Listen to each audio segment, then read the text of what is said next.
everyone. Dr. Frankie here. And for those of you that are new to my channel, I'm a clinical psychologist with over 2 decades of experience, and I'm a board certified sex therapist, and also the CEO of Little Gay Book, which is a matchmaking company that's based in the United States, that's national, that focuses on matchmaking for the LGBTQ plus community. So if you're single and you want to meet a quality partner, you should get into our network. Reach out to us. Feel free to schedule a call to learn more about matchmaking. What does it look like? People are definitely tired of the dating apps, tired of swiping, tired of the feeling of it all being transactional and the lack of transparency and how difficult it is. It's like a just struggling. It's constantly a struggle, I think, for not that I think that I hear it all day long, for folks to get from the apps to actually meeting in person and having a date. And it's become really mostly just a drag and not that productive. So people are trying to find better ways to meet quality partners, and matchmaking is definitely one that you should consider.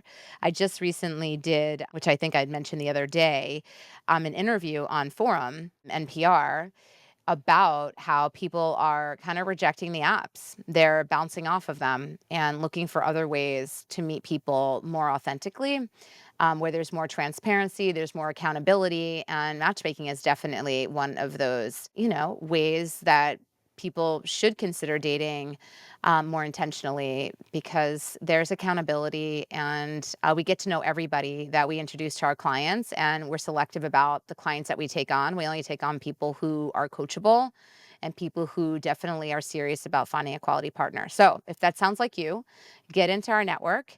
And if you're straight, reach out to us anyway, because we're connected with a very large consortium of matchmakers all over the world that have different specialties, and plenty of them are heterosexual, and some are focusing on matchmaking for Middle Eastern folks or for Asian folks.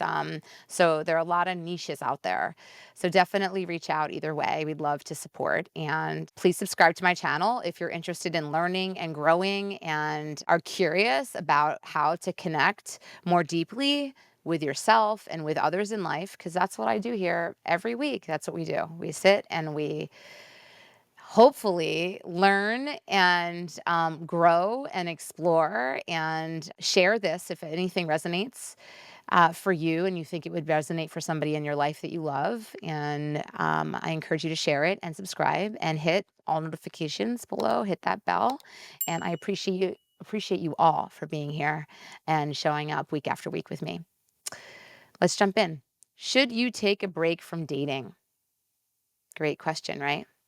Dating can be fun, but it can also be really arduous sometimes. There's a lot of chatter about younger generations trending towards celibacy and what it means for dating and sex not to be their priority. Should you be thinking about taking a break from dating? Today, I'm going to suggest here and now what I recommend. How are you feeling about dating right now?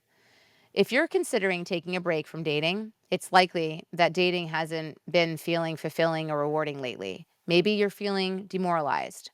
You aren't getting the dates you want, or the dates you go on aren't working out. Maybe you feel like you're meeting all the wrong people, or like the people you're really interested in aren't interested in you. It's also possible dating has just been feeling boring for you, like you're tired of having all the same first date conversations with people over and over again.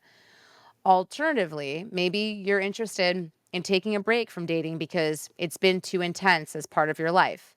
If you've been running yourself ragged on the apps, failing to make time to see friends because you have dates every night of the week, or find yourself unable to think about anything besides whether you'll connect with someone, it may be appealing to take a break from dating and examine the places it holds in your life. If your primary reason for taking a break from the dating game is that you've been struggling with attachment issues, whether it's the stress and worry of anxious attachment or the overwhelm of avoidant attachment, you may want to reconsider. Avoiding dating may help you alleviate these difficult feelings for the time being, but it won't help heal them in the long term. When you return to dating later on, it'll all rear its head again. While it can be challenging to navigate, the truth is we're hurt in connection and also heal in connection.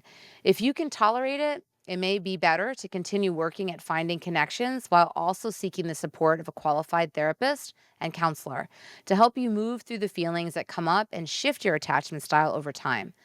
Similarly, if you want to take a break from dating because you're feeling insecure about it, like you're not good at talking to people or putting yourself out there, it may be worth sticking it out. Dating is a skill like any other, and the way you improve at a skill is by practicing it. Dating can feel challenging, but it gets easier when you get more skillful, and you can build your skills by continuing to put yourself back out there. It's like building a muscle, right? You've got to repeatedly do it. What's your past dating history been? Are your feelings on this topic informed by a recent history of toxic relationships? Have you had bad experiences with partners or casual dates that have left you feeling like you can't trust your instincts or other people?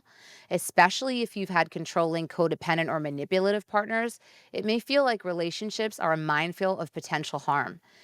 This is totally reasonable way to feel given your experience. Just like having a bad fall might give us a fear of heights, a harmful relationship will often make us wary of the whole arena. It can even lead to avoidant attachment for this reason.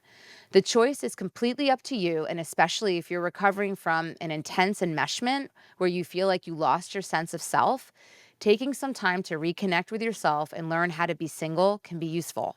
That said, the longer we avoid the risk of relationships, the more formidable the idea can become. And the longer we go without engaging our self trust, the more difficult it can be to build it back up again. It can be difficult to discern the difference between not being ready for a relationship and being ready but afraid. What feels most comfortable and what's best for you. Sometimes they're the same thing, but often not. The support of a qualified therapist or counselor can be helpful for working through some of this. What could you use a break from dating to do?